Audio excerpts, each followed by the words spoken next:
ഇന്ന് മെയ് 14 ഏറ്റവും ലേറ്റസ്റ്റ് ആയിട്ടുള്ള കറണ്ട് അഫേഴ്സുമായി ജെഡിഎസ് കറണ്ട് അഫേഴ്സ്. ഇന്നത്തെ ചില ന്യൂസ് ഹെഡിങ്സ് ആണ്. CBSE റിസൾട്ട് പ്രഖ്യാപിച്ചു 10th പ്ലസ് 2. ഇന്ത്യയുടെ ചീഫ് ജസ്റ്റിസ് ഓഫ് ഇന്ത്യ ഇന്നലെ വിരമിച്ചു. ഇന്ത്യൻ ആർമിയുടെ ഏറ്റവും ലേറ്റസ്റ്റ് ആയിട്ടുള്ള ഒരു ഓപ്പറേഷൻ ആണ് ഓപ്പറേഷൻ കെല്ലർ. ഓപ്പറേഷൻ സിന്ദൂർ അതിനുശേഷമുള്ള അടുത്തൊരു ഓപ്പറേഷൻ ആണ് ഓപ്പറേഷൻ കെല്ലർ. ലോക നിയമ കോൺഗ്രസ് ബഹുമതി ലഭിക്കുന്ന ആദ്യ ഇന്ത്യൻ അഭിഭാഷകൻ, ദ ഫസ്റ്റ് ഇന്ത്യൻ ലോയർ. ഇത്തരത്തിലുള്ള ഏറ്റവും ലേറ്റസ്റ്റ് ആയിട്ടുള്ള കറണ്ട് അഫേഴ്സ് ആണ് ഇന്നത്തെ കറണ്ട് അഫേഴ്സ്. നമുക്ക് ഈ കറണ്ട് അഫേഴ്സിന്റെ ഡീറ്റെയിൽസിലേക്ക് പോകാം. ഒരു ന്യൂസ് ഹെഡിംഗ് ആണ്, girl outshine boys as CBSE declare class 10-12 result. CBSE 10th 12th class ഫലങ്ങൾ പ്രഖ്യാപിച്ചതോടെ പെൺകുട്ടികൾ ആൺകുട്ടികളെക്കാൾ മുന്നിലെത്തി. ഇന്നലെയായിരുന്നു CBSE റിസൾട്ട്. ഇതിൽ 12th 88.39% വിജയ ശതമാനം. 10th ക്ലാസ്സിലാണെങ്കിൽ 93.66%. നമുക്ക് ഈ കറണ്ട് അഫേഴ്സിന്റെ ഡീറ്റെയിൽസിലേക്ക് പോകാം. 2024-25 central board of secondary education ഫലത്തിൽ 12th ക്ലാസ് റാങ്കിങ്ങിൽ 1ാം സ്ഥാനത്ത് നിൽക്കുന്ന മേഖല ഏതാണ്? വിജയവാഡ.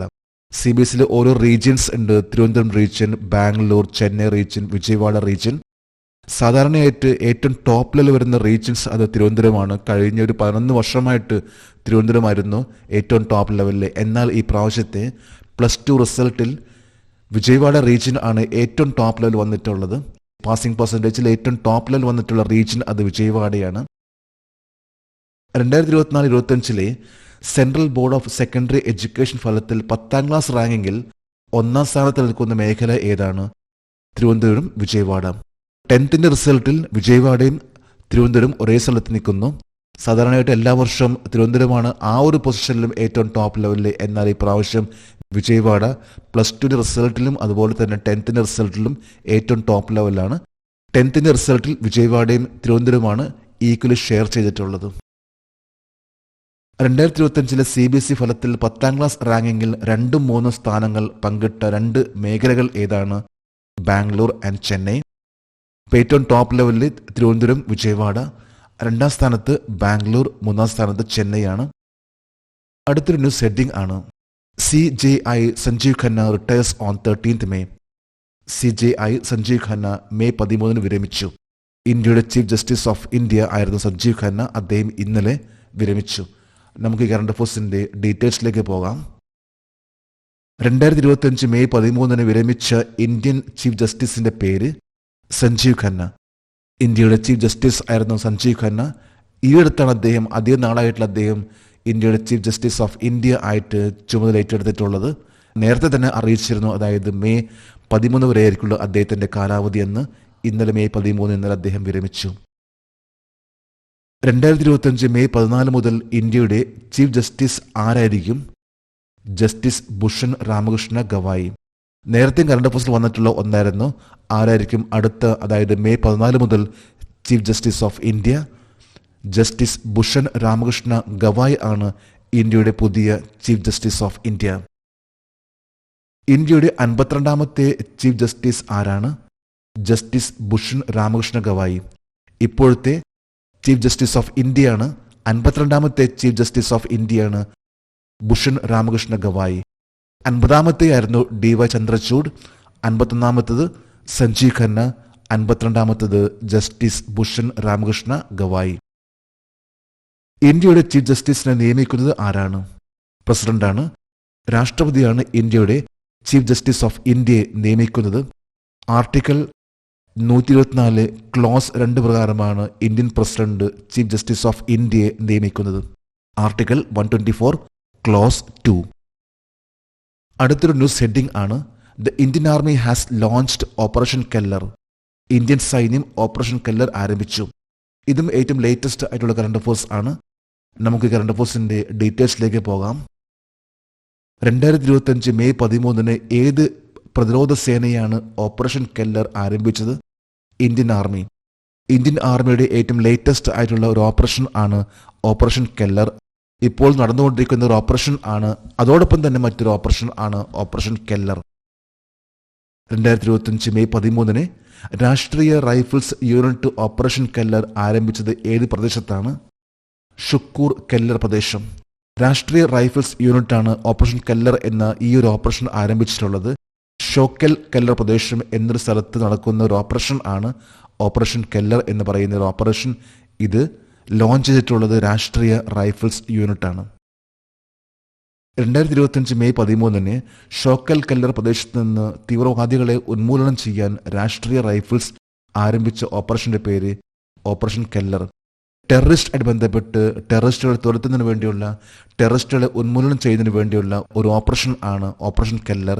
ഇത് രാഷ്ട്രീയ റൈഫിൾസ് ആണ് ഇതിന്റെ ചുമതല. ഓപ്പറേഷൻ സിന്ദൂറിന് ശേഷം ഇന്ത്യൻ സൈന്യം ആരംഭിച്ച ഓപ്പറേഷന്റെ പേര് ഓപ്പറേഷൻ കെല്ലർ. നേരത്തെ പറഞ്ഞിരുന്നു, ഓപ്പറേഷൻ സിന്ദൂർ ഇപ്പോൾ നടന്നുകൊണ്ടിരിക്കുന്ന ഒരു ഓപ്പറേഷൻ ആണ്. അത് പൂർണ്ണമായിട്ടും ക്ലോസ് ആയിട്ടില്ല. അതോടൊപ്പം തന്നെ രാഷ്ട്രീയ റൈഫിൾസ് ആരംഭിച്ച, പ്രത്യേകിച്ച് തീവ്രവാദികളെ ഉന്മൂലനം ചെയ്യുന്നതിന് വേണ്ടി ആരംഭിച്ചിട്ടുള്ള ഒരു ഓപ്പറേഷൻ ആണ് ഓപ്പറേഷൻ കെല്ലർ. അടുത്തൊരു ന്യൂസ് ഹെഡിംഗ് ആണ് India rolls out e passport with embedded chips. Embedded ചിപ്പുകൾ സംഘടിപ്പിച്ച ഇ പാസ്പോർട്ടുകൾ പുറത്തിറക്കി. ലേറ്റസ്റ്റ് ആയിട്ടുള്ള കറണ്ട് അഫയേഴ്സ് ആണ്. 2025 മെയ് 13 ഏത് മന്ത്രാലയമാണ് ഇ പാസ്പോർട്ട് പുറത്തിറക്കിയത്? വിദേശകാര്യ മന്ത്രാലയം. മിനിസ്ട്രി ഓഫ് എക്സ്റ്റേണൽ അഫയേഴ്സ് ആണ് ഈ പാസ്പോർട്ട് പുറത്തിറക്കിയിട്ടുള്ളത്. ഇതിനു മുമ്പ് ഈ കാര്യം പ്രഖ്യാപിച്ചിരുന്നെങ്കിലും ഇതിൻ്റെ ലോഞ്ചിങ് എന്ന് പറയുമ്പോൾ അത് പുറത്തിറക്കിയിട്ടുള്ളത് ഇന്നലെയായിരുന്നു, May 13. Ministry of external affairs ആണ് ഈ പാസ്പോർട്ട് ഇത് പുറത്തിറക്കിയിട്ടുള്ളത്.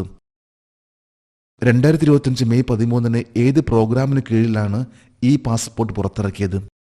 പാസ്പോർട്ട് സേവാ പ്രോഗ്രാം വേർഷൻ 2.0 എന്ന പതിപ്പിലാണ് ഈ പാസ്പോർട്ട് പുറത്തിറക്കിയിട്ടുള്ളത്.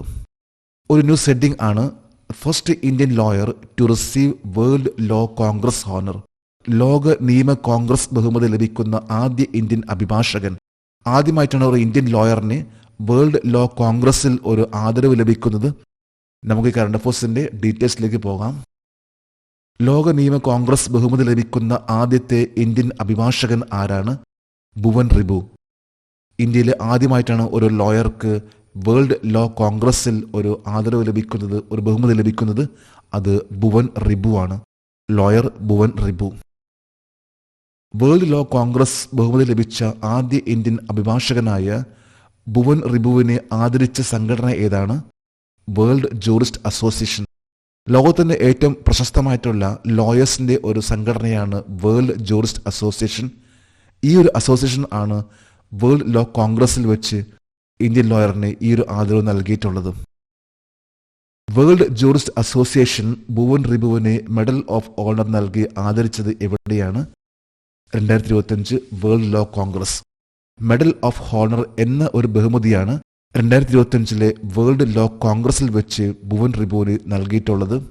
2025 വേൾഡ് ലോ കോൺഗ്രസ് ഇത് നടന്നിട്ടുള്ളത് ഡൊമിനിക്കൻ റിപ്പബ്ലിക്കിലാണ്. സാന്റോ ഡൊമിനിഗോ എന്ന സ്ഥലത്ത് മെയ് 4 മുതൽ മെയ് 6 വരെയായിരുന്നു കോൺഫറൻസ് നടന്നിട്ടുള്ളത്.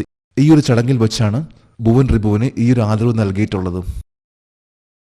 250+ പങ്കാളി സംഘടനകളുള്ള ഒരു ആഗോള നിയമ ഇടപെടൽ ശൃംഖലയായ ജസ്റ്റ് റൈറ്റ് ഫോർ ചിൽഡ്രൻ സ്ഥാപകൻ ആരാണ്? ഭുവൻ റിബു. ഏതാണ്ട് 20 വർഷമായിട്ട് കുട്ടികളുടെ റൈറ്റ് പ്രൊട്ടക്ഷൻ, അതായത് കുട്ടികളുടെ അവകാശങ്ങളുടെ പൊരുതുന്ന, അതുപോലെ കുട്ടികൾക്ക് എതിരെ നടക്കുന്ന ചൂഷണങ്ങൾ, അതിനെതിരെ പൊരുതുന്ന ഒരു വ്യക്തിയാണ് ഭുവൻ റിബു. അദ്ദേഹം സ്ഥാപിച്ച അദ്ദേഹത്തിന്റെ ഒരു ഓർഗനൈസേഷൻ ആണ് റൈറ്റ്സ് ഫോർ ചിൽഡ്രൻ. ഏതാണ്ട് 250ഓളം പാർട്ട്ണർ ഓർഗനൈസേഷൻസ് അടങ്ങുന്ന ഒന്നാണ് റൈറ്റ്സ് ഫോർ ചിൽഡ്രൻ എന്ന് പറയുന്ന ഈ ഒരു സംഘടന. ഇതിന്റെ സ്ഥാപകൻ ആണ് ഭുവൻ റിബു. അദ്ദേഹത്തിനാണ് ഏറ്റവും ലേറ്റസ്റ്റ് ആയിട്ട് പറയുമ്പോൾ വേൾഡ് ലോ കോൺഗ്രസിൽ വെച്ച് മെഡൽ ഓഫ് ഹോണർ നൽകി ആദരിച്ചിട്ടുള്ളത്. നമ്മളിന്ന് കറണ്ട് അഫയേഴ്സും അതുമായി ബന്ധപ്പെട്ട് 17 ക്വസ്റ്റ്യൻസ് ആണെന്ന് ഇവിടെ ഡിസ്കസ് ചെയ്തിട്ടുള്ളത്. ജേഡീസ് കറണ്ട് അഫയേഴ്സിന്റെ ഇന്നത്തെ ഈ വീഡിയോ കണ്ടിട്ട് ഇഷ്ടപ്പെട്ടെങ്കിൽ ഈ ചാനൽ സബ്സ്ക്രൈബ് ചെയ്യാനും ഷെയർ ചെയ്യാനും മറക്കരുത്. നമുക്ക് നാളെ വീണ്ടും പുതിയ കറണ്ട് അഫയേഴ്സുമായിട്ട് കാണാം. Thank you very much.